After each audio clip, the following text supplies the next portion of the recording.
24 months ago, they decided to give us leadership by example. Now, some of these middle schoolers are now in high school. They said, you know, they're coming all of these kids from far away, from places with conflict and war and destruction. Can we do something about that? And 24 months ago, middle school students made us very proud. Collected materials first to give to displaced children, unaccompanied children, that they left war zones. That's where it's more important than any quadratic equation, any essay of the world, that to be kind. Because today we don't have economic crisis, we have a crisis of ethics. We have a crisis of principles and values. And these wonderful middle schoolers gave us the example. So we started a program 24 months ago, which we call it Youth to Youth. And this amazing element it was that when we asked for volunteers, 10th graders, we had a problem. We had 59 10th graders volunteers. We didn't know what to do with that. And we have the beginning of transforming the lives of other people. You know, we are very privileged. Your parents love you tremendously. They sacrifice everything to be here in the best school in the world. I think if we want to express our appreciation, we have to give something to kids that really they don't have the same. So therefore, the middle schoolers started this, and this continues to a program where the last couple of weeks ago, 17 children and 17 of our students here on the same stage, they celebrated kindness. So it couldn't be a better way to signify this day if I didn't bring someone who does exactly what you told us to do, spending her life trying to help children that never met in her life, children that they have no future. So tonight, we have a person who graduated from Brown University and then went to London School of Economics. And she could be by now the biggest, advisors on a company and making a lot of money. But she decided to spend years with helping kids like you and you helping their kids in order to have a future. Ladies and gentlemen, it is a wonderful feeling to be able to connect these new leaders with ethos, kindness, love for the others. And that's why they're in the spotlight with our speaker. Sofia Kouvelaki, she could spend hours with the best firms in the world, but she decided to spend hours and days in a shelter after shelter after shelter. I think now I lost count of the shelters. We started with 1, 2nd, 3rd, 4th, helping children. And that reminds me that the best Chinese statement is that it's okay to plant a tree for your grandchild, but it is more important to plant a tree for a child that you don't know and you will never meet. Ladies and gentlemen, Ms. Kouvelaki.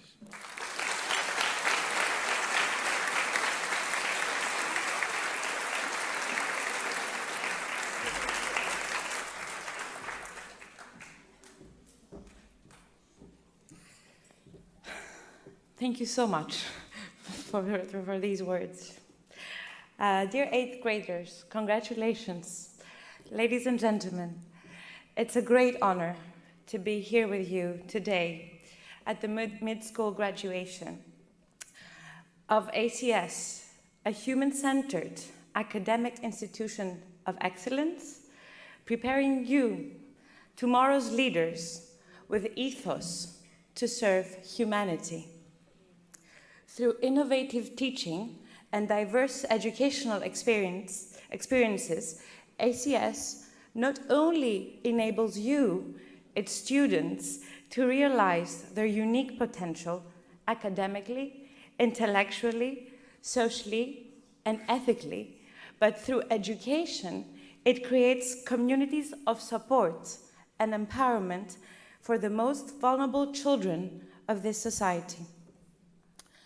The Home Project is a non-profit organization with a mission to provide support, protection, education, and social integration services to children that are not as lucky as we all have been. They are being called refugee children, but they are children like you that travel and arrive in Europe, in Greece, all alone. We are currently supporting the operation of 5 shelters. 4 of them are for boys, and 1 of them is for girls and underage mothers.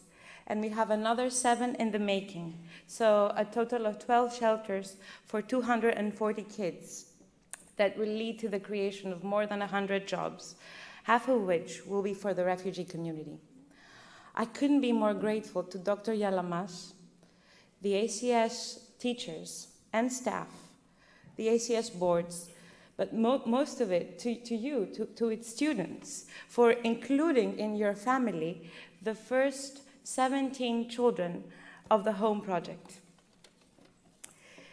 We were very lucky to be part of this healing environment of academic excellence, creativity, cooperation, trust, an environment of love for humanity.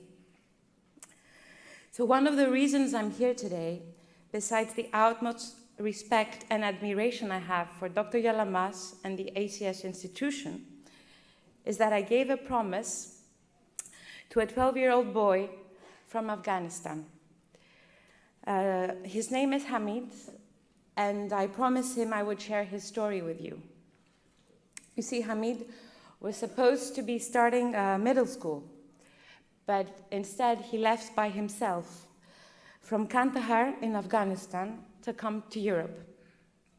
He left behind his parents, his 5 brothers, and the terror imposed by the Taliban. The Taliban burned his best friend alive in front of his eyes. It was at that moment Hamid decided to leave his city. He was an excellent student and thought to have the best potential among his siblings. You see, he wanted a chance to have a life. He wanted to stop struggling to survive. He wanted to stop being afraid every single day of his life. These were his words to me, and he had asked to share them with you. I have walked all the way to Turkey through the valleys, the mountains, and the deserts of 3 countries. After 4 months, I reached the coast. I had never seen so much water before.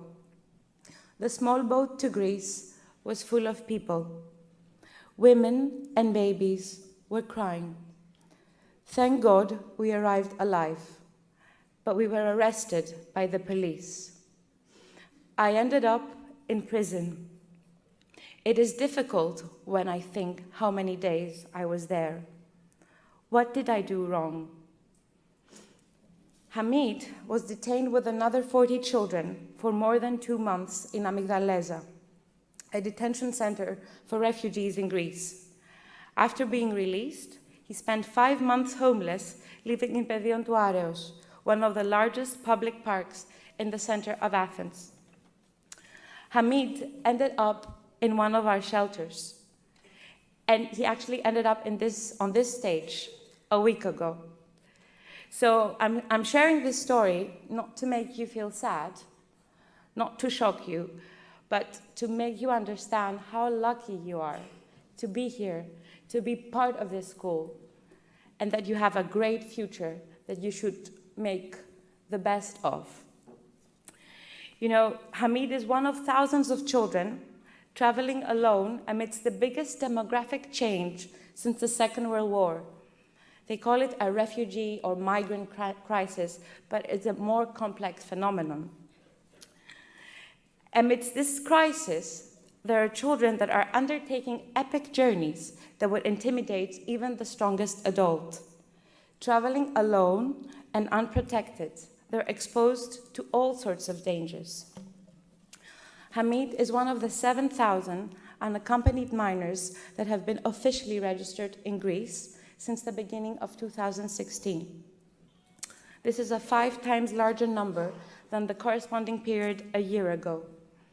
And note this, despite the decrease in the general number of arrivals, the number of children at your age is increasing. With the borders closed, these children are trapped in Greece. And the problem is that all the relevant shelters are in full capacity. So as we speak, there are more than 1,300 children that are homeless, spread in the camps, in detention centers, in the streets, that are in urgent need of a home. These children are the victims of a cycle of violence. They start off fleeing from violence, but then they often experience it again when they reach European borders. Now I know I have bombarded you with a lot of information, some sad facts and some numbers. So what I would like to do is to ask us to pause for a second and ask ourselves, what is a child refugee? It's a child, a human being like all of us, in urgent need of refuge. A child in urgent need of a home. At the Home Project, we don't work with refugees. We don't work with migrants. We work with children. Children that have been marginalized to the point of invisibility. We are very grateful to ACS for joining us in this effort to create platforms of inclusion, skills building, and employment. That's the only way we can fight fear, racism, xenophobia, and violence. But to do that, we need you. We need tomorrow's leaders to be engaged in this.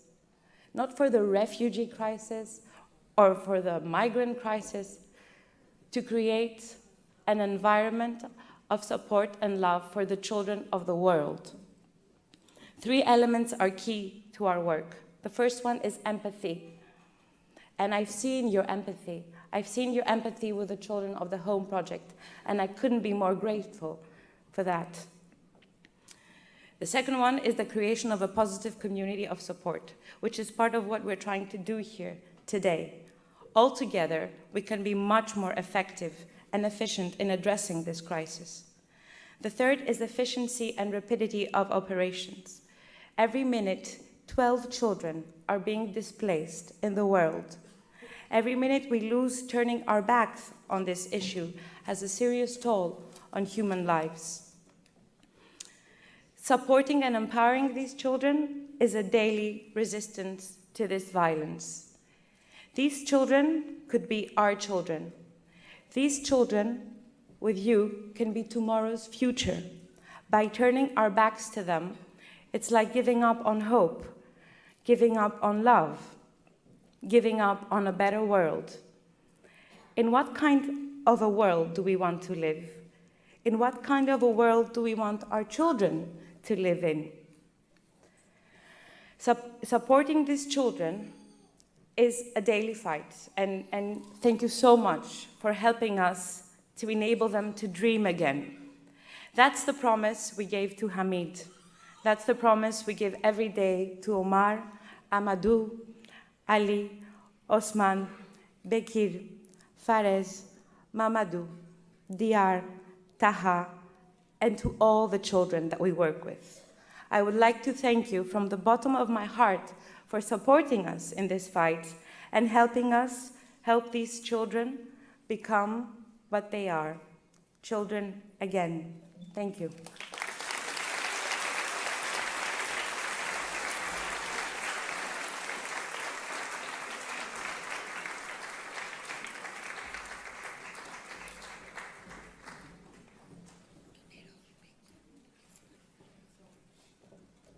say one more word. These children, and you have to be more proud, not only for the A's and the B's and the C's.